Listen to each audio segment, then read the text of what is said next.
Hello प्यारे बच्चों, कैसे हैं आप सभी। मैं आपका दोस्त पवन मुरल आप सभी का स्वागत करता हूं। कैसे हैं बच्चों आप? कैसे हैं भैया आप सभी? एक बार बताएंगे जरा मुझे। आज आपकी दो क्लास हुई थी, एक क्लास हुई सुबह, एक क्लास आपकी अभी हुई है। ठीक है, आज आपकी दो क्लास हुई थी बेटा, एक क्लास सुबह और एक आपकी देखो मैं अभी ले रहा हूँ। इसका मतलब आज आपकी जो क्लास होंगी वो दो होंगी। ठीक है बच्चों, तो पहली तो आप लोगों ने सुबह कर ली। सुबह हम लोगों ने कौन सा कॉन्टिनेंट किया था बच्चों? आज मॉर्निंग में हमने कौन सा कॉन्टिनेंट किया था, आप बताओ। सर हम लोगों ने आज सुबह जब किया था तो हम लोगों ने आज ऑस्ट्रेलिया को कंप्लीट किया था। किसको? आज हमने ओस्मिनिया को कंप्लीट किया था, ऑस्ट्रेलिया को कंप्लीट किया था। ठीक है, अब हम लोग कौन कौन से कर चुके हैं ये ध्यान से सुनो। हम लोग बेटा एशिया को कर चुके हैं, हम लोग आपके ऑस्ट्रेलिया को कर चुके हैं। आज हम यूरोप को करेंगे, आज हम लोग यूरोप को करेंगे और समय बचा तो हम लोग अफ्रीका को करेंगे। किसको करेंगे? अफ्रीका को। और फिर इसके बाद कल की जो क्लास होगी वो North America then South America को हम लोग करने वाले हैं। तो प्यारे बच्चों, आज सबसे पहले जब हम लोग करेंगे तो सबसे पहले हम लोग पढ़ेंगे यूरोप के बारे में। देखिए जो यूरोप का एरिया है, अगर सर डाउट क्लास कल रहेगी बेटा, डाउट क्लास कल रहेगी। जिसके जो भी डाउट है वो कल क्लास जरूर रहेगी बेटा। आज कोई बातचीत नहीं होगी, कोई कुछ नहीं होगा, सिर्फ पहले पढ़ने पर ध्यान दो। बच्चों सबसे पहले जब हम इस यूरोप के बारे में पढ़ेंगे तो सबसे पहला सवाल आएगा यूरोप का एरिया। एरिया से पहले आप एक बात बताओ, आप लोगों को दिख रहा होगा यूरोप का कलर क्या है? आप बताओ भैया, यूरोप का कलर क्या है, जरा मुझे बता सकते हो आप? यूरोप का कलर क्या है? तो बेटा यूरोप का आपको यहाँ पे कलर दिख रहा होगा, मैंने ब्लू कलर से इसको किया हुआ है। बच्चों आप एक बात बताओ, यूरोप किस कॉन्टिनेंट से जुड़ा हुआ है? यूरोप ये ना तो ब्लू भी नहीं है, ये पूरा ब्लू नहीं है वैसे। ये अगर मैं बातूं मेरे प्यारे बच्चों, यूरोप किस कॉन्टिनेंट से जुड़ा हुआ है? तो यूरोप जुड़ा हुआ है बेटा आपके एशिया से। ये है एशिया से जुड़ा हुआ है, इस तरीके से है, इस तरीके से एशिया से जुड़ा हुआ बेटा। ये जुड़ा हुआ है इस तरीके से, नीचे यहां पर भी जुड़ा हुआ है। तो मेरा कहने का मतलब सिर्फ इतना है। और एशिया लास्ट में देखो यहाँ अफ्रीका से जुड़ा हुआ है। अगर मैं एशिया की बात करूं, देखो ये चीजें ऐसी होती हैं, मैं आपको फिर से बता दूं, ये चीजें ऐसी होती हैं बच्चों कि जिनको आप बोर्ड पर ही याद कर सकते हो, इन्हें लिखने की जरूरत नहीं होगी। जैसे सवाल पूछेगा कि बताओ यूरोप अपनी बाउंड्री किससे शेयर करता है, तो यूरोप अपनी बाउंड्री एशिया से शेयर करता है। लेकिन यूरोप अपने ऑस्ट्रेलिया से टच नहीं कर सकता, समझ रहे हो ना। यूरोप ऑस्ट्रेलिया से इसलिए टच नहीं कर सकता, ऑस्ट्रेलिया यहाँ है, यूरोप बहुत ऊपर है, तो बिल्कुल भी कभी भी ऐसा नहीं हो सकता। चलो, इसके बाद अगर मैं बात करूं, सर यूरोप के अगर मैं बात करूं क्षेत्रफल, तो बेटा यूरोप का जो क्षेत्रफल है, यूरोप का जो क्षेत्रफल है वो पूरे के पूरे लैंड का है, यानी कि पूरे के पूरे स्थल का, पूरे के पूरे स्थल का बेटा आपको बता दूं 6.8% है। कितना है?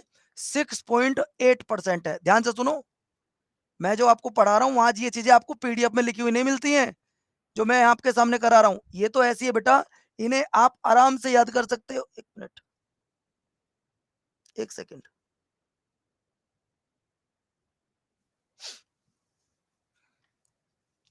चलिए, अगर मैं बात करूं बेटा, अगर यहां पे हम लोग लगा लें, अगर हम लैंड और वाटर दोनों लगा लें, लैंड प्लस वाटर अगर हम लोग दोनों लगा लें, यानी कि थल और जल, हम दोनों को लगा लें तो पूरे ऑल ओवर वर्ल्ड का 2% यूरोप में है। कहां पर है बेटा? 2% यूरोप में है।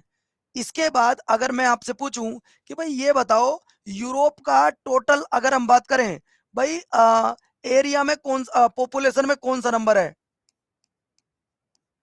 अगर मैं आपसे पूछूं यूरोप का पॉपुलेशन में कौन सा नंबर है, तो आप लोग कहोगे सर जी यूरोप का जो पॉपुलेशन में नंबर है वो पॉपुलेशन में नंबर आता है तीसरा।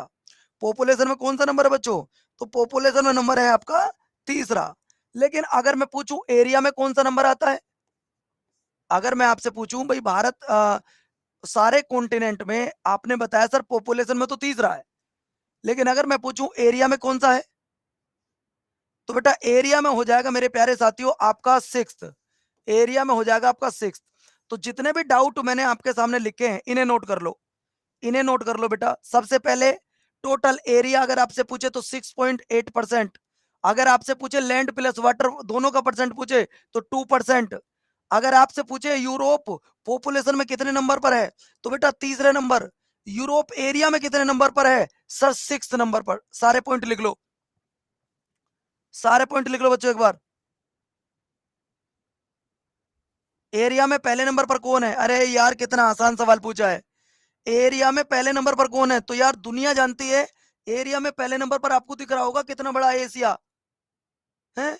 एरिया में पहले नंबर पर देखो, यहां जहां तक मेरा हाथ जा रहा है ना बेटा, ये सब आपका क्या है? यहां तक नीचे तक ये सब आपका एशिया है। ये क्या है आपका? ये सब एशिया है। तो एरिया, सब एरिया में सबसे बड़ा जो है वो आपका एशिया है। इस एक स्लाइड से ही हम लोग पढ़ते रहेंगे। अब बेटा आज हम सबसे पहली बात ये करेंगे, देखो आप लोग जरा समझना। आपने नोट कर लिए पॉइंट? हटा दो मैं इनको अब। अगर आप लोगों ने नोट कर लिया हो तो मैं हटा दूं इसको? ओके, चलो भैया, हम लोगों ने इसको हटा दिया। अब बात आती है कि सर सबसे पहले ये बताओ कि ये जो आपका एशिया से, ये जो आपका एशिया से यूरोप अलग हुआ,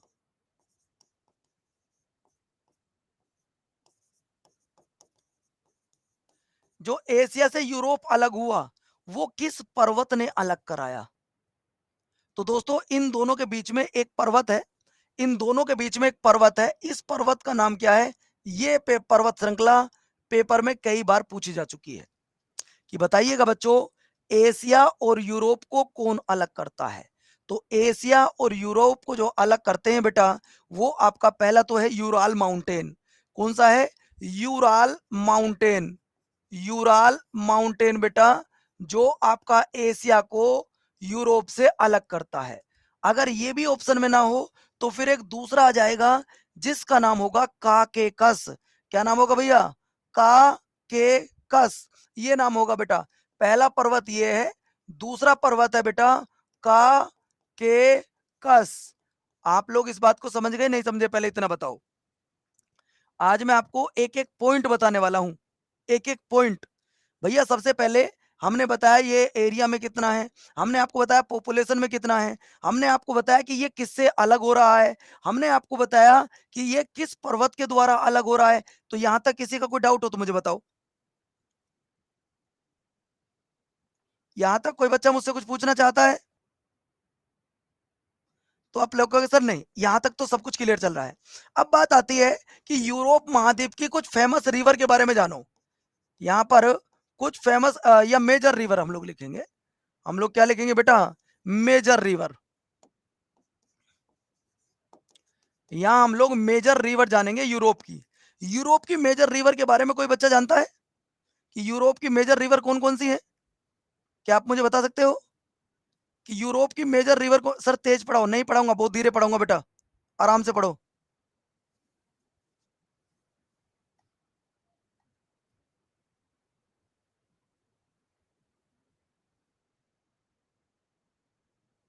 बेटा एक बच्ची है जिसका नाम है रीनू सांगवान।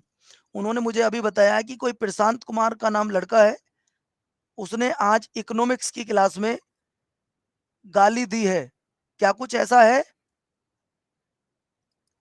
क्या ये बात बिल्कुल सही है बच्चों? क्या ये बात बिल्कुल सही है कि उसने ऐसा किया है इकोनॉमिक्स की क्लास में? ओके, ओके, मैं आज उसको खुद देख लेता हूं। जो दूसरे की रेस्पेक्ट नहीं कर सकता वो क्या किसी से अपने रेस्पेक्ट की उम्मीद करेगा फिर? है? चलिए कोई बात नहीं। जो मैंने अभी तक आपको पढ़ाया है आप मुझसे कुछ एक बार पूछ लीजिएगा। जो मैंने अभी तक आपको पढ़ाया, मैंने सिर्फ एशिया और यूरोप पढ़ाए हैं। मैंने अभी आपको ऑस्ट्रेलिया महाद्वीप पढ़ाया है, मैंने आपको एशिया पढ़ाया है। लेकिन मैं आपसे सिर्फ इतना पूछना चाहता हूं बच्चों, ये देखो इन दोनों को अलग किया इसने। अब बात आ रही है मेजर रिवर। तो यहाँ की मेजर रिवर के बारे में कौन कौन जानता है बच्चा? मेजर रिवर के बारे में कौन कौन जानता है? तो पहली रिवर है जिसका नाम है राइन नदी। पहली नदी का नाम है राइन नदी। राइन नदी। मैं इसे थोड़ा सा डीपली इसलिए पढ़ा रहा हूं, एक बार पेपर था बेटा और ये पूछा गया था कि बताओ राइन नदी कितने, सर ऑस्ट्रेलिया कब पढ़ाया? ऑस्ट्रेलिया सुबह पढ़ाया आज, है ना? तो मैं आपको बता दूं मेरे प्यारे साथियों कि राइन नदी कितने देश से होकर गुजरती है, ये सवाल पूछा था। राइन नदी कितने देश से होकर गुजरती है बच्चों? तो अगर आप राइन रिवर की बात करते हैं तो राइन रिवर 5 देशों से होकर गुजरती है। उन 5 देशों के नाम लिखना चाहते हो क्या? अगर आप लोगों से मैं पूछूं कि 5 देशों के नाम लिखना चाहते हो, 5 देशों के अगर आपको नाम लिखने हो तो आप लोग लिख सकते हैं। मैं लिख देता हूं, आप भी लिख लीजिएगा। Switzerland, Switzerland, Germany, France, Austria और नीदरलैंड। मेरे प्यारे बच्चों, ये वो 5 कंट्री हैं। मैं आपको फिर से बता देना चाहता हूं, ये वो 5 कंट्री हैं जो राइन नदी के किनारे बसी हैं या राइन नदी जिनसे होकर गुजरती है। फिर से आपको बताता हूं, देखिए, पहला स्विट्जरलैंड, दूसरा जर्मनी, तीसरा फ्रांस, चौथा ऑस्ट्रिया और पांचवा नीदरलैंड। बच्चों, यहां से एक सवाल और पूछा जाता है, और वो सवाल ये है कि वर्ल्ड में सबसे पहले जो जीएसटी आपने सुना होगा, GST, goods and service tax, world में सबसे पहले जीएसटी कहां पर लागू किया गया था? तो मैं आपको बता दूं कि वर्ल्ड में सबसे पहले जो जीएसटी लागू हुआ था वो फ्रांस में हुआ था। कहां पर हुआ था? फ्रांस में हुआ था बच्चों। कब? 1954 में। यह सवाल एमटीएस की परीक्षा में पूछा गया इस बार। ये सवाल इस बार आपके पेपर में पूछा गया कि बताइए कितने मतलब कौन सी ऐसी नदी है, सॉरी, कौन सा ऐसा देश है जहां वर्ल्ड में सबसे पहले जीएसटी लागू हुआ? और अगर मैं अपने इंडिया की बात करता हूं, अगर मैं अपने इंडिया की बात करता हूं, भाई इंडिया में कब हुआ है? इंडिया में कब हुआ है? तो दोस्तों आप लोग कहोगे सर इंडिया में हुआ है 2017 में। इंडिया में हुआ 2017 में। और सबसे पहले कौन सा स्टेट था जहां पर ये लागू हुआ? असम। कौन सा स्टेट था बच्चों? असम में ये सबसे पहले लागू किया गया था। ये भी आप याद रखना। अब एक नदी तो ये हो गई। अगर आप लोगों ने ये नोट कर लिया हो तो मैं इसको हटा दूं। अगर आप लोगों ने ये नोट कर लिया हो तो मैं इसको हटा दूं, दूसरा ऑप्शन पे चलूं? हटा दूं बेटा? आपको क्लियर तो हो गया ना पहले ये सारी चीजें? क्लियर तो होगी। जैसे कि आपसे पूछेगा राइन नदी कितने देशों से गुजरती है, तो राइन नदी 5 देशों से गुजरती है। काम खत्म। अब आ जाओ दूसरी रिवर, जो यहाँ की सबसे फेमस रिवर है, जो यहाँ की सबसे फेमस रिवर है बेटा, जिसका नाम है वोल्गा रिवर। जिसका नाम क्या है बेटा? एक तो होगी राइन रिवर, दूसरी है यहाँ की वोल्गा रिवर। अगर मैं यूरोप की बात कर रहा हूं तो यूरोप की एक दूसरी रिवर है जिसका नाम है वोल्गा रिवर। क्या नाम है बच्चों? Volga river. इसे सभी बच्चे लिख लो, वोल्गा रिवर। आपको मैं बता दूं, वोल्गा रिवर यूरोप में 10 देशों से होकर गुजरती है। ये ध्यान रखना बच्चों। ये एक बच्चे ने मुझसे पूछा है कि सर आ, वो बता दो एक बार, जीएसटी के लिए कौन सा अमेंडमेंट करना पड़ा? 101 ना भैया। मैंने कभी भी हरीश 1952 नहीं बताया, मैंने हमेशा 1954 बताया है। मैंने हमेशा आपको 1954 बताया है ना? चलिए, एक पॉइंट और सुन लो। मैं एक टॉपिक आपको वो कराऊंगा कि किस नदी की लंबाई कितनी है। जब सारे कॉन्टिनेंट खत्म हो जाएंगे ना, तो लास्ट में मैं आपको बताऊंगा किस नदी की लंबाई कितनी है। ये भी याद रखना, ठीक है? चलो, इसके बाद आपको मैं बता रहा हूं, जो वोल्गा रिवर है ये 10 देशों से होकर गुजरती है। और ये सवाल आपका सीजीएल के पेपर में आया था कि उस नदी का नाम बताइए जो सबसे ज्यादा देशों से होकर गुजरती है। यूरोप की कौन सी नदी है जो सबसे ज्यादा देशों से होकर गुजरती है? तो वो वोल्गा नदी है। एक और नदी है बेटा, तीसरी नदी है, जिसका नाम है थेम्स नदी। जिसका नाम है थेम्स नदी। अगर मैं थेम्स नदी की बात करूं तो प्यारे बच्चों, इसकी सिर्फ एक ही खासियत है कि ये क्यों पूछी जाती है, क्यों इंपोर्टेंट है। वो इसलिए इंपोर्टेंट है क्योंकि मेरे प्यारे साथियों, थेम्स नदी के किनारे एक देश बसा हुआ है। कौन सा देश बसा हुआ है बता सकते हो? जो थेम्स नदी है मेरे प्यारे साथियों, इस नदी के किनारे एक देश बसा हुआ है। कौन सा देश बसा है भैया? लंदन। कौन सा बसा है? इसे आप लिख लीजिएगा कि थेम्स नदी के किनारे एक लंदन शहर बसा है। इसलिए ये नदी इंपोर्टेंट हो जाती है। इसलिए ये नदी इंपोर्टेंट हो जाती है। एक तो टॉपिक ये हो गया। अब बात करते हैं कि यहां पर कोई पर्वत है क्या? यूरोप में कोई पर्वत है बच्चों जो पूछा जा सकता है? यूरोप में कोई पर्वत है जो पूछा जा सकता है? सर बिल्कुल पर्वत है। तो पर्वत है तो कौन सा पर्वत है? अब हम पर्वत के बारे में देखते हैं, यानी कि माउंटेन। यूरोप में कोई माउंटेन है क्या? मैं आपसे पहले पूछूं कि भाई ये बताओ, यूरोप में कोई माउंटेन है बच्चों? आप बताओ, किसी को पता है? कि यूरोप में कौन सा माउंटेन है भैया, कोई बच्चा जानता हो?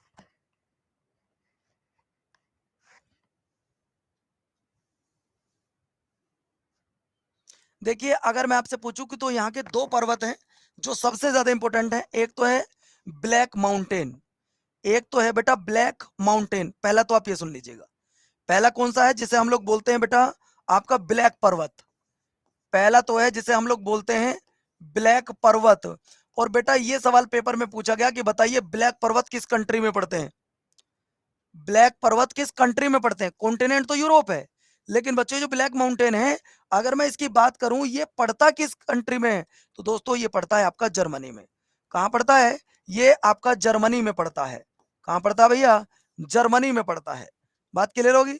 अगर आपसे पूछे एक और पर्वत है जिसका नाम है आल्पस, एक और पर्वत है बेटा जिसका नाम है आल्पस। ये आल्पस पर्वत कहां पड़ता है बेटा? आल्पस पर्वत कहां पड़ता है, कोई बता सकता है?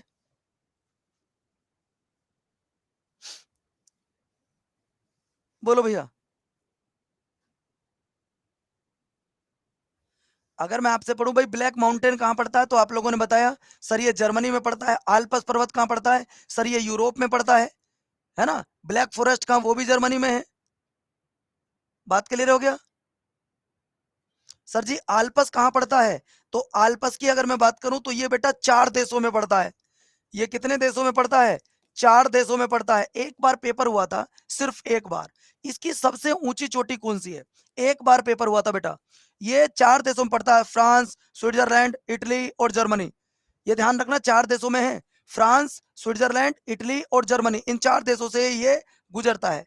इतना पॉइंट मैं आपको बता दूं, इन 4 देशों तो आप बता सबसे ऊंची चोटी कौन सी है? सबसे ऊंची चोटी कौन सी है बच्चों, ये बताना आप। तो सबसे ऊंची चोटी है माउंट ब्लैक।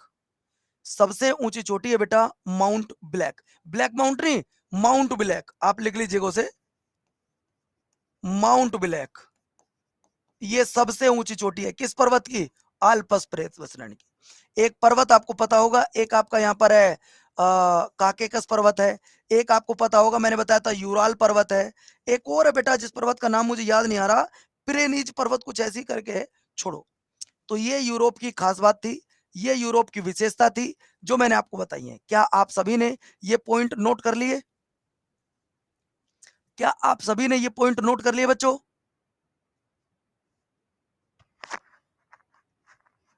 हो गया। चलो अब मैं आपको लेकर चलता हूं भाई कुछ इसके थ्योरी पार्ट पर। मैं आपको लेकर चलता हूं कुछ थ्योरी पार्ट पर बच्चों। और वो थ्योरी पार्ट क्या बोलता है? देखिए मैं पहले आपको यूरोप की सुंदरता दिखाना चाहूंगा। मैं पहले आपको यूरोप की सुंदरता दिखाना चाहूंगा बच्चों। ये यूरोप की सुंदरता है ना। ये यूरोप की सुंदरता है जो आपके सामने है। इसके एमसीक्यूज भी करवाऊंगा, लेकिन पहले थ्योरी पार्ट सुन लीजिएगा। पहले थ्योरी पार्ट थोड़ा सा सुन लीजिएगा बच्चों। आओ, अभी मैंने आपको अपनी तरफ से पढ़ाया है। दूसरा पॉइंट, अब मैं आपको एक और चार्ट बनाने वाला हूं। एक चार्ट बनाऊंगा कि किस कॉन्टिनेंट में कितने देश पड़ते हैं। ध्यान रखना बच्चों, जैसे मैंने आपको बताया एशिया, एशिया में कितने आपकी कंट्री आती हैं वो यहां लिखा जाएगा। उनमें सबसे बड़ी कंट्री कौन सी है वो यहां लिखा जाएगा। सबसे छोटी कंट्री कौन सी यहां लिखा जाएगा। ये चार्ट बनाकर आपको दूंगा। तीसरी बात, आपको मैं बताऊंगा बेटा सबसे लंबी नदी कौन कौन सी है, उन नदियों की लंबाई कितनी है, सब कुछ आपको पीपीटी में लिखा मिलेगा। कोई बात नहीं, कोई बात नहीं भैया प्रेम जी, कोई बात नहीं, मैं चेक कर लूंगा। बेटा देखो, यूरोप और एशिया यूराल पर्वत और कैस्पियन सागर से विभाजित होते हैं, लेकिन वे भी उसी बड़े भूभाग का हिस्सा है।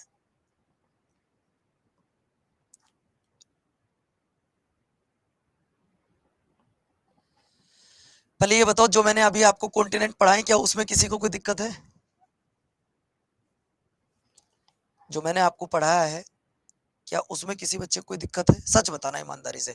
अब दिल मत दुखाना एक टीचर का कि यार सच में अगर कोई प्रॉब्लम है तो आप शेयर कर सकते हो क्लास के बाद में। आज की क्लास में कोई भी डाउट तुम्हारा हो तो आप मुझसे पूछ सकते हो। सच बताऊं तो मैं आपको अब ये थ्योरी पढ़ने की कोई आवश्यकता नहीं है।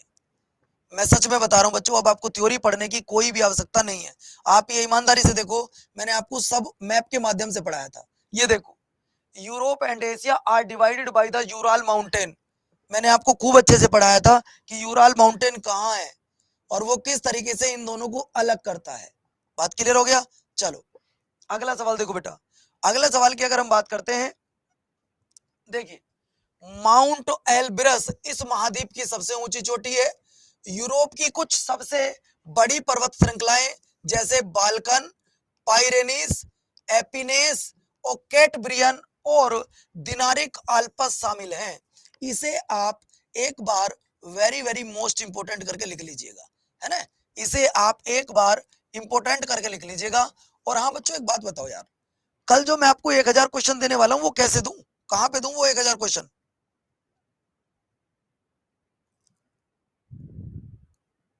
मैं एक बार जो वो क्वेश्चन आपको देने वाला हूं वो कहां पे दूं, समझ में ये बात नहीं आ रही। एप्लीकेशन पर लगा दूं, आप कहो तो? अगर आप कहो तो एप्लीकेशन पर लगा दूं?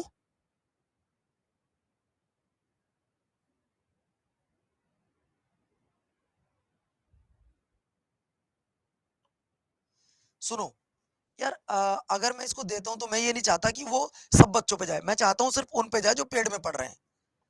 मैं चाहता हूं सिर्फ उन पे जाए जो पेड़ में पढ़ रहे हैं। अब ऐसा क्या तरीका अपनाऊं बच्चों, ये समझ में नहीं आ रही बात, बस आप बताओ कैसे करूं फिर।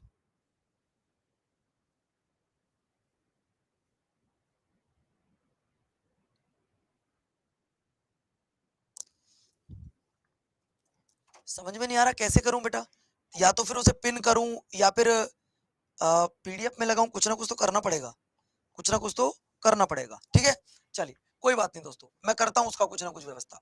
अगला देखिए, यूरोप में ट्रांस साइबेरियन रेल मार्ग है जो पश्चिम में सेंट पीटरबर्ग को पूर्व मार्ग में इससे जोड़ता है, जो दुनिया का, अब एक बात और सुनो, दुनिया का सबसे लंबा रेल मार्ग, दुनिया का सबसे लंबा रेल मार्ग वो कौन सा है? तो बच्चों ये ध्यान रखना, वो है मेरे प्यारे साथियों ट्रांस साइबेरियन। कौन सा बच्चों? ट्रांस साइबेरियन रेल मार्ग, जो कि पश्चिम में सेंट पीटर्सबर्ग को पूर्व में व्लादिवोस्तोक से जोड़ता है। इसे लिख लो नोट करके, इसे लिख लो बच्चों नोट करके। इसके मैं अभी आपको एमसीक्यूज भी कराऊंगा, आप लोगों को घबराने की कोई आवश्यकता नहीं पड़ेगी। अगला पॉइंट देखो बच्चों, यूरोप के आगे अगर मैं आपको और लेकर चलता हूं कुछ खास पॉइंटों की तरफ, दुनिया के सबसे नन्हा शहर, दुनिया का सबसे छोटा शहर, दुनिया का सबसे नन्हा शहर, दुनिया का सबसे छोटा शहर, बेटा वो कहां पर है? तो वो आपके यूरोप में है, जिसका नाम है वेटिकन सिटी। जिसका नाम क्या है बेटा? वेटिकन सिटी, जो कि कई बार आपके पेपर में पूछा जा चुका है कि दुनिया का सबसे बड़ा और सबसे छोटा देश कौन सा है। बड़ा देश तो आप जानते हो मेरे प्यारे बच्चों, बड़ा देश तो आपका रसिया है, और छोटा देश कौन सा है? तो छोटा देश आपका वेटिकन सिटी है। अगर मैं बात करूं डेन्यूब, एल्बे, लायर, ओडर, नीपर और डान यूरोप की कुछ प्रमुख नदियां हैं, है ना, ये कुछ प्रमुख नदियां हैं। अगला पॉइंट आपकी स्क्रीन पर ये रहा बच्चों, तो ये वाला फैक्ट लिख लो कि भैया दुनिया का सबसे छोटा शहर अगर कोई है तो बेटा वो कौन सी है? It is the located in Europe, वो यूरोप में कंट्री है। अगला देखो बच्चों, अगर मैं आपको और आगे लेकर चलता हूं दोस्तों, तो यूरोप से और क्या क्या क्वेश्चन पूछे जा सकते हैं। अच्छा, एक बच्चे का सवाल आया है, सर 6.8% में से 2% कैसे हुआ? अब ध्यान से सुनना बच्चों, कैसे हुआ इसके मैं आपको बता देना चाहता हूं। 6.8% सिर्फ एरिया का है ना, ये एरिया का है। और बच्चों ये सिर्फ और सिर्फ 29% में से है। ये सिर्फ किस में से है? 29% में से। ये 100% में से है मेरे प्यारे बच्चों, ध्यान रखना, है ना, लैंड एंड एरिया आपको याद रखना होगा। चलो अब बात आती है यूक्रेन के स्टेपी क्षेत्र को विश्व का अन्न का भंडार, इसे लिख लो नोट करके। इसको क्या बोलते हैं बेटा? अन्न का भंडार बोला जाता है। इसे क्या बोला जाता है बेटा? अन्न का भंडार, या दुनिया की रोटी की टोकरी कहा जाता है। दुनिया की रोटी की टोकरी कहा जाता है। बस आपको और मैं कुछ नहीं पढ़ाने वाला हूं, और मैं आपको कुछ भी नहीं पढ़ाने वाला हूं इसमें। मास्को को 5 समुद्रों के बंदरगाह के रूप में जाना जाता है, क्योंकि यह नदियों और नहरों द्वारा 5 समुद्रों को जोड़ता है। लेकिन पेपर में कभी आएगा नहीं, पेपर में कभी आएगा नहीं, जो आएगा वो आपको मैं पहले ही करा दूंगा। चलो अब मैं आपको लेकर चलता हूं बेटा कुछ एमसीक्यूज की तरफ। मैं अब आपको लेकर चलता हूं कुछ एमसीक्यूज की तरफ। ये देखो, मैंने जो आपसे कहा था कि मैं एक चार्ट बनाने वाला हूं, उस चार्ट में मैं आपको दो तीन चीज लिखूंगा। एक तरफ देश का नाम होगा, एक तरफ राजधानी होगी, एक तरफ आपकी मुद्रा होगी, एक तरफ आपका एरिया होगा। क्या होगा बच्चों? एरिया होगा। लेकिन ये हिंदी हिंदी में है, इसे इंग्लिश में मैं अभी कन्वर्ट करके डाल रहा हूँ थोड़ी देर बाद कन्वर्ट करके इसको मैं डाल रहा हूँ। अब बच्चों सीधा एमसीक्यूज की तरफ चलते हैं। क्या क्या क्वेश्चन पूछे जाते हैं यूरोप से? यूरोप से क्वेश्चन देखो बेटा क्या क्या आते हैं। पहला, न्यूजीलैंड की सबसे ऊंची चोटी कौन सी? नहीं नहीं, ये तो पहला वाला क्वेश्चन आ गया, हम पढ़ा चुके हैं। न्यूजीलैंड थोड़ी ना पढ़ रहे हैं यहाँ से, हमें तो पढ़ना है यूरोप के क्वेश्चन। अब यूरोप के क्वेश्चन करने के लिए तैयार हो? यूरोप के क्वेश्चन करने के लिए आप सभी तैयार हैं? थ्योरी आपने पढ़ ली, क्वेश्चन करने के लिए तैयार हो? हिंदी हिंदी है, उसमें इंग्लिश में करके उसको आपको थोड़ी देर में अपलोड कर दूंगा। तो बच्चों अगर आप करने के लिए तैयार हैं तो मेरे प्यारे साथियों,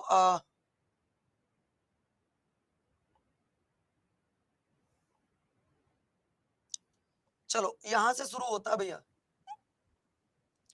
यहां से शुरू होता है आपका पहला क्वेश्चन, ब्लैक फॉरेस्ट क्या है? ब्लैक फॉरेस्ट क्या है? जवाब दिया जाए। तो दोस्तों मैंने अभी आपको बताया था कि ब्लैक फॉरेस्ट एक पर्वतमाला है जो कि आपके किस कंट्री में पड़ती है, बताना जरा। एक पर्वतमाला है जो कि किस कंट्री में पड़ती है बच्चों? सर अभी आपने बताया था कि ये आपकी जर्मनी में पड़ती है। ये कहां है आपकी? जर्मनी में। बहुत बढ़िया। सवाल नंबर नेक्स्ट देखिए, यूनेस्को का मुख्यालय कहां है?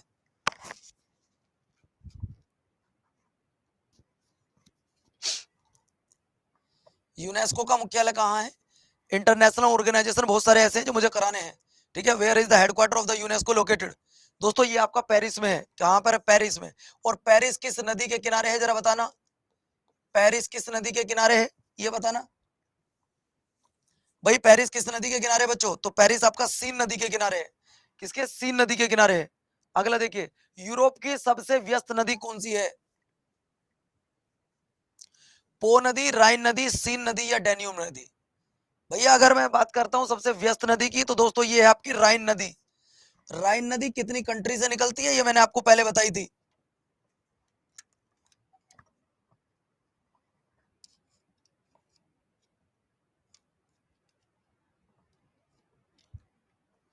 चलिए अगला सवाल देखो, निम्नलिखित में से इंग्लैंड का मैनचेस्टर शहर किस चीज के उत्पादन के लिए जाना जाता है?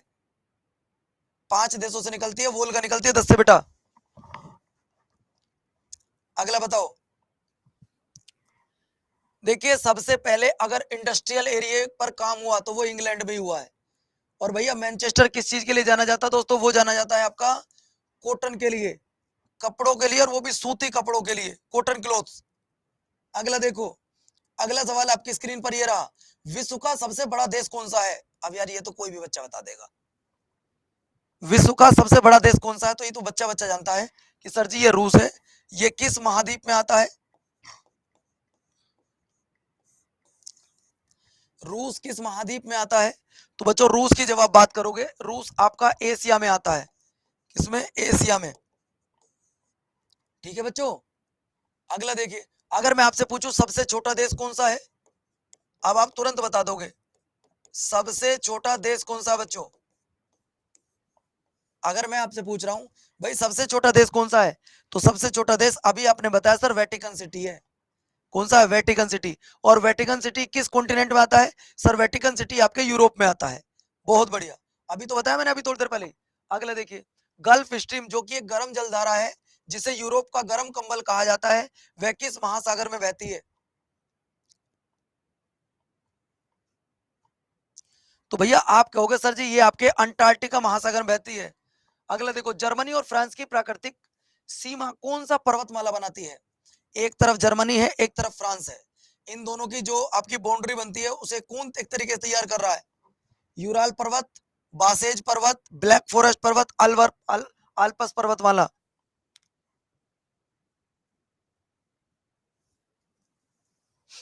तो दोस्तों ये ध्यान रखिएगा, ये हो जाएगा आपका बासजेस पर्वतमाला। निम्नलिखित में से कौन से दो देश मतलब दो देश दो महाद्वीपों की सीमा पे फैले हैं? चलो बच्चों ऐसा कौन सा देश है जो 2 महाद्वीपों में आता है? जैसे रसिया है एक तो उनमें से, दूसरा आप बताना है।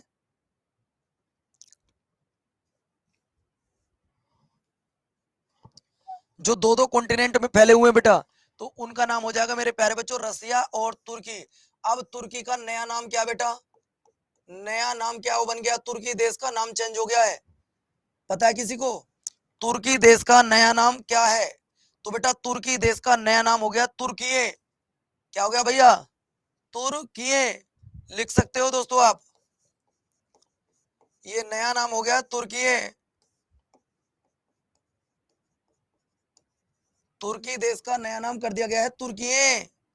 अगला देखो बच्चों, अगला सवाल है महासागरों का पत्तन नगर किसे कहा गया है? बच्चों पत्तन नगर की बात करें तो पत्तन नगर बोलते हैं किसको? पोर्ट को। किसको बोलते हैं? पोर्ट को। मैंने अभी तो बताया थोड़ी देर पहले ये सवाल।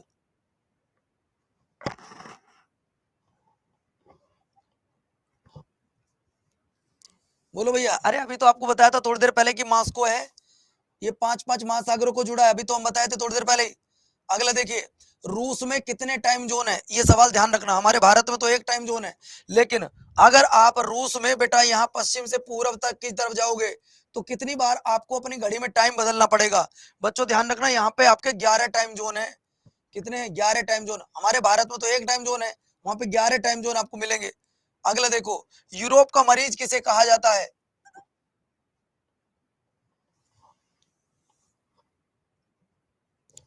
यूरोप का मरीज किसे कहा जाता है? अगर मैं यूरोप के मरीज की बात करूं तो बेटा वो तुर्की को कहा जाता है, जिसका नया नाम मैं पहले ही आपको बता चुका हूं कि तुर्की का नया नाम तुर्की हो चुका है। अगला देखिए, निम्नलिखित में से विश्व में सबसे बड़ा अंगूर व जैतून का उत्पादक कौन करता है? एक सवाल मैं आपको क्रॉप से रिलेटेड भी कराऊंगा, फसलों से रिलेटेड भी कराने वाला हूं, है ना। मैं आपको एक क्लास फसलों से रिलेटेड कि वर्ल्ड में जैसे मान लो हम पहली बात करते हैं, कोई भी एक फल फसल या मान लो आपका कोई भी चीज है, एक नंबर वहां से आपको जरूर मिल जाएगा। अंगूर का सबसे बड़ा जो उत्पादन करता है बेटा वो इटली करता है। अगला देखिए, यूरोप का भारत किसे कहा जाता है? यूरोप का भारत, जैसे कि आपको पता होगा कि अभी बड़ा डिस्प्यूट चल रहा है इस बात को लेकर कि अपने इंडिया का नाम खत्म करके भारत नाम रखा जाए, है ना। ये आपने देखा होगा कि भाई भारत का नाम अब भारत होना चाहिए, इंडिया हटा देना चाहिए। बच्चों यूरोप का जो भारत कहा जाता है वो ध्यान रखना बच्चों, वो इटली को कहा जाता है। किसको कहा जाता है? इटली को कहा जाता है। क्यों? उसका रीजन क्या है? ऐसा कारण क्या था दोस्तों? ये आप बता सकते हो कुछ? ऐसा क्यों कहा जाता है? ऐसा क्यों कहा जाता है? देखिए अगर मैं बात करूं तो लोगों को एक तरीके से जगाने का काम करना, पुनर्जागरण का काम करना। बच्चों ध्यान देना, भारत में सबसे पहले पुनर्जागरण की शुरुआत हुई। भारत में सबसे पहले पुनर्जागरण की शुरुआत हुई बच्चों, उसी तरीके से वर्ल्ड में भारत में और फिर इसके बाद इटली में शुरुआत हुई थी, इसलिए कहा जाता है ना। चलिए अगला देखो, अगला सवाल, लिपारी द्वीप पर कौन सा ज्वालामुखी स्थित है?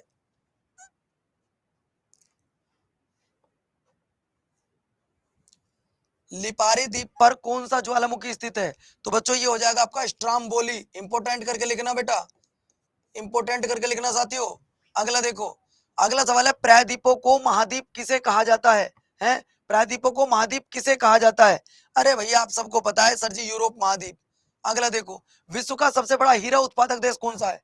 ये सवाल बताओ बेटा, एमटीएस में पूछा गया इस बार। ये हीरा सबसे ज्यादा कहां होता है?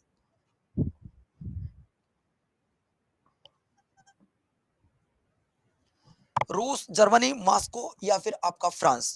दोस्तों लिख लो, ये रूस में होता है। अगला देखिए, ऐसी कौन सी नदी है जिसके तट पर 5 देशों की राजधानी बसी हुई है? लो जी लो, आप लोग पहली बार देख रहे होंगे इस सवाल को, गारंटी से आप इस सवाल को पहली बार देख रहे होंगे। 20 सवाल है, फिर मैं दूसरा कॉन्टिनेंट शुरू कर रहा हूं बच्चों। आपका आंसर आएगा डैन्यूब नदी। अगला देखिए, यूरोप महाद्वीप में शीतोष्ण घास के मैदान को क्या कहा जाता है? बताओ भैया, घास के मैदान को क्या कहा जाता है? जवाब देना भाई, घास के मैदान को क्या कहा जा रहा है? आप लोगों के सामने खड़ा हूं, देखता हूं कि आप लोग जवाब दे पाएंगे या नहीं। घास के मैदान को क्या कहा जाता है? तो दोस्तों घास के मैदान को स्टेफी भी कहा जाता है। और एक नाम और बता दूं आपको मेरे प्यारे साथियों, यहाँ के जो घास के मैदान है उन्हें पुष्टास भी कहा जाता है। उन्हें पुष्टास भी कहा जाता है। पुष्टास, घास के मैदान भी इनको कहा जाता है। पुष्टास, पुष्टास, जो पुष्टास घास के मैदान है वो भी इनको एक नया नाम दिया गया है। ठीक है भैया, और कोई पॉइंट किसी का? अगले पर आओ। सवाल नंबर नेक्स्ट, नेक्स्ट सवाल, इटली की गंगा किसे कहा जाता है? इटली की गंगा किसे कहा जाता है?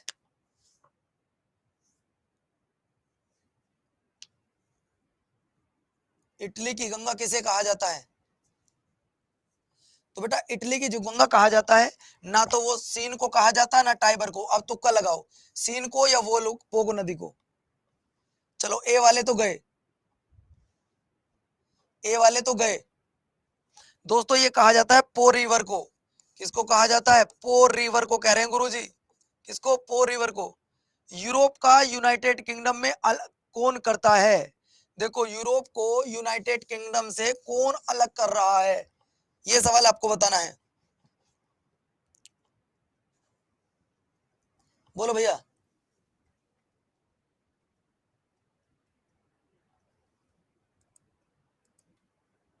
चलो, तो भैया आया जवाब आप में से किसी का? नहीं आया? तो दोस्तों ये ध्यान रखना, ये तीनों सवाल आपके बिल्कुल ठीक हो जाएंगे। इंग्लिश चैनल और बेटा आपका डोबर जल संधि। अगला सवाल और आज का लास्ट सवाल, यूरोप के खेल का मैदान किसे कहा जाता है? यूरोप में खेल का मैदान किसे कहा जाता है? यूरोप में जो है खेल का मैदान किसे कहा जाता है?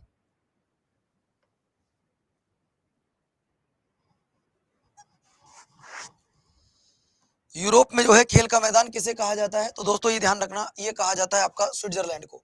इसे धरती का स्वर्ग भी कहा जाता है। बच्चों क्या आज आप मेरी एक बात मान सकते हो छोटी सी? आप बताओ जरा, क्या आप मेरी एक बात मान सकते हो छोटी सी? आप लोगों से मैंने एक बात बोली थी कि बेटा आप एक काम कर लो कि आप सबके पास में मेरी स्टैटिक जीके की किताब होनी चाहिए। मैंने ये बात आपसे बोली थी कि स्टैटिक जीके की किताब होनी चाहिए। अब मान लो कुछ बच्चे पैसे की वजह से परेशान है, गुरुजी पैसा नहीं ले पा रहा हूँ, मेरे पास पैसा नहीं है इसलिए नहीं ले पा रहा हूँ। और ये किताब मान लो आपकी आपको पड़ रही है कितने की? 150 रुपए की।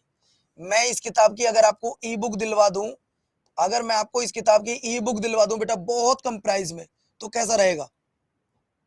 मैं आपको बता रहा हूँ एएआई में बेटा ध्यान रखना बहुत मदद करेगी ये किताब। अगर मैं इसकी ई बुक दिलवा दूं, फ्री में तो मैं नहीं दे पाऊंगा, लेकिन मैं आपको इसकी ई बुक दिलवा सकता हूं। क्यों? अगर आप आज ऑर्डर करोगे 10 दिन में तुम्हारे घर जाएगी किताब, लेकिन ई बुक तुरंत पैसे डालते ही तुरंत आ जाएगी। ये आपको मेरे प्यारे बच्चों मैं कल बताऊंगा कैसे मिलेगी, क्या प्रोसीजर इसके लिए रहेगा, है ना। चलो दोस्तों, अब मैं आपके लिए एक और कॉन्टिनेंट की तरफ लेकर चल रहा हूं। और कॉन्टिनेंट वो कौन सा होगा? वो कॉन्टिनेंट होगा हमारा साउथ अफ्रीका। कौन सा होगा दोस्तों? हम एक नए कॉन्टिनेंट की तरफ चल रहे हैं जिसका नाम होगा बेटा साउथ अफ्रीका। क्या होगा बच्चों? South Africa. चलिए, जब हम लोग साउथ अफ्रीका की तरफ चलेंगे तो बिटुआ साउथ अफ्रीका पे हम पढ़ेंगे तो बाद में, पहले आप यहाँ आइएगा मैप में। मैप में जब आप आते हैं तो सबसे पहले आपको साउथ अफ्रीका ये पता हो कि साउथ अफ्रीका की स्थिति क्या है। साउथ अफ्रीका है कहां पर? बताओ बेटा। ये जो अफ्रीका महाद्वीप है, अफ्रीका कॉन्टिनेंट है, ये कहां है? तो बच्चों अफ्रीका कॉन्टिनेंट कौन से कलर का आपको दिख रहा है? कुछ पता लग रहा है? जिनका 14 से एग्जाम है उनको बता रहा हूं, कल वो किताब आपको दिला दूंगा। आप बताओ बेटा, जो किताब आपके घर 160 रुपए में आ रही है, 150 में सॉरी, उसे मैं ई बुक कितने रुपए में आपको दे दूं? आप खुद बताओ। चलो आज बात खत्म करो, आप जितने रुपए में बोलोगे मैं आपको कर दूंगा। चलो भैया, तो ध्यान रखिएगा कल मैं ये किताब आपके लिए, आप तो बोल रहे हो 199 में मैं इसे फाइनल करूंगा। 49 रुपए में मैं इसे फाइनल करूंगा और ये आपको परसों मिलेगी बेटा, आज नहीं मिलेगी। 49 रुपए में। अगर आप सब लोग एग्री हैं तो एक बार कमेंट्स कर दीजिएगा पीएम के नाम से, एक बार कमेंट्स कर दीजिएगा पीएम के नाम से जल्दी। मैं बात करूंगा आज, अगर आप लोग तैयार हो तो, क्योंकि इस किताब से आपको बहुत मदद मिलने वाली है, ध्यान रखना बच्चों। ठीक है, चलो अब बच्चों मैं आपको लेकर आ रहा हूं सबसे पहले ये जो पिंक कलर का है ये आपका अफ्रीका। ये क्या है बच्चों? ये आपका अफ्रीका कॉन्टिनेंट है। ये सारे यहाँ जो आपको लोग देख रहे होंगे ये आपका अफ्रीका कॉन्टिनेंट है। सबसे पहला सवाल आता है कि अफ्रीका कॉन्टिनेंट किस किस कॉन्टिनेंट से जुड़ा है? आप खुद बताओ बेटा, ये किस किस कॉन्टिनेंट से जुड़ा है?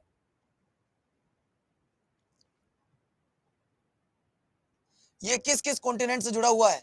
बेटा ये ध्यान रखना, ये जो नीचे है ना ये भी अफ्रीका का हिस्सा है, ये भी आप याद रखना। तो मैं आपको बता दूं सिर्फ आपको एक कॉन्टिनेंट से ही जुड़ा हुआ दिखाई देगा, ये रहा बीच में जो है आपका एशिया, यानी कि एशिया से इसकी बाउंड्री टच हो रही है। बहुत छोटी सी आपकी किससे बेटा? आपकी बहुत छोटी यूरोप से भी टच हो रही है, लेकिन बहुत छोटी, नहीं आएगा पेपर में, बहुत कम। आप सिर्फ एशिया याद रखो, हमारा काम चल जाना है। सर सबसे पहले जब आप लोगों इसके बारे में पढ़ाओगे, ये इसकी प्रकृति अगर हम बात करें तो बहुत सुंदरता बेटा यहाँ पर है। आपको बता दूं इसे अंध महाद्वीप कहा जाता है, ये भी ध्यान रखना मेरे प्यारे साथियों। सुंदरता तो बाद में दिखाऊंगा, लेकिन सबसे पहले आपको मैं मैप में भी अगर दिखाऊं, मैप में भी दिखाऊं तो ये आपका जो ग्रीन ग्रीन है, ये मेरे प्यारे बच्चों क्या है? देखो कितनी सुंदरता। तो जो लोग कहते हैं ना अफ्रीका में क्या सुंदरता है, ये अफ्रीका ही कॉन्टिनेंट का दिखा रहा हूं मैं आपको। ये सब कुछ अफ्रीका कॉन्टिनेंट का है बच्चों, ये देख लो आप। ये इतनी सुंदरता आपके अफ्रीका कॉन्टिनेंट में है। जो लोग कहते हैं गुरुजी उधर तो सुंदरता ही नहीं है, ये सारी सुंदरता उधर की है ना। चलो तो मेरे प्यारे बच्चों, अब मैं आपको लेकर चलने वाला हूं कहां पर। आज सारा ये हिंदी में आ गया है, कोई दिक्कत वाली बात नहीं, इसे चेंज करवा दूंगा अभी थोड़ी देर बाद। परेशान होने की कोई जरूरत नहीं है, ठीक है? परेशान होने की कोई भी आवश्यकता आपको नहीं है कि गुरुजी सारा कॉन्टिनेंट हिंदी में आ गया, क्या हुआ, कैसे करें। तो बिल्कुल मत घबराना, ये मैं सब कुछ कर दूंगा। सबसे पहले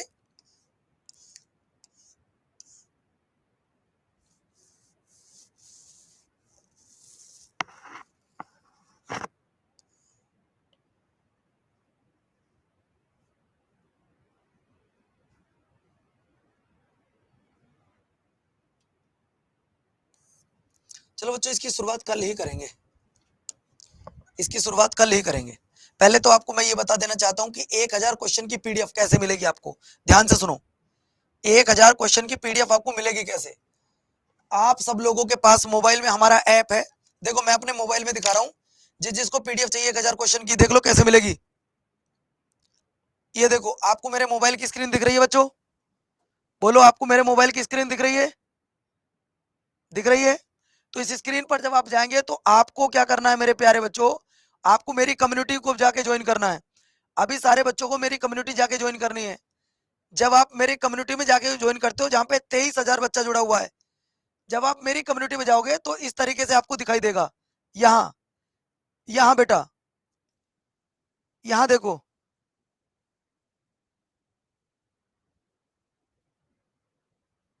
तो दोस्तों मैं आपको बता देना चाहता हूं, मैं इसमें लगा रहा हूं अभी आपकी।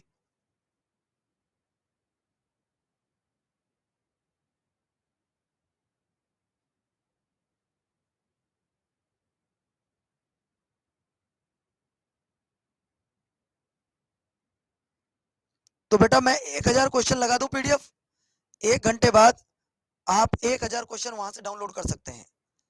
1000 क्वेश्चन आप 1 घंटे बाद वहां से डाउनलोड कर सकते हैं। फिर से आपको बता रहा हूं, मेरी एप्लीकेशन पर पहुंच जाओगे, पहुंचने के बाद देखो एक बार, कोई बात नहीं, फिर से बता रहा हूं। देखो ये आपका होम पेज है, ये आपका होम पेज है, आपको दिख रहा है यहां तक? होम पेज दिख रहा है बच्चों? बोलो यस या नो। होम पेज दिख रहा है आपको? होम पेज है। होम पेज के बाद में आपको जाना है, होम पेज की साइड में देखो नीचे लिखा, होम के नीचे लिखा साइड में कम्युनिटी, इस कम्युनिटी पर आ जाओ। आगे कम्युनिटी पर, जब आप कम्युनिटी पर आओगे तो यहाँ पे लिखा है explore all post your post explore group. Explore group में आना और वहां देखना जीएस भाई पवन कुमार, वहां देखना बच्चों जीएस भाई पवन कुमार आपको मिल जाएगा, वहां आपको मिल जाएगा जीएस भाई पवन कुमार। और देखो इस तरीके से आपको पीडीएफ पिन कर दूंगा मैं, अभी थोड़ी देर पहले ही मैं पिन करने वाला हूँ, करीब 1-1.5 घंटा मुझे लग जाएगा उन्हें डाउनलोड करने में और उन्हें लगाने में। तो बच्चों जाना फटाफट डाउनलोड कर लेना यार, फीडबैक देके जरूर जाना क्लास आपको कैसी लगी। नमस्कार, धन्यवाद, जय हिंद। अपना और अपनों का अवश्य ध्यान रखिएगा। जय हिंद बच्चों। ओनली ज्योग्राफी की नहीं है, पूरी जीएस के हैं यार वो 1000 क्वेश्चन।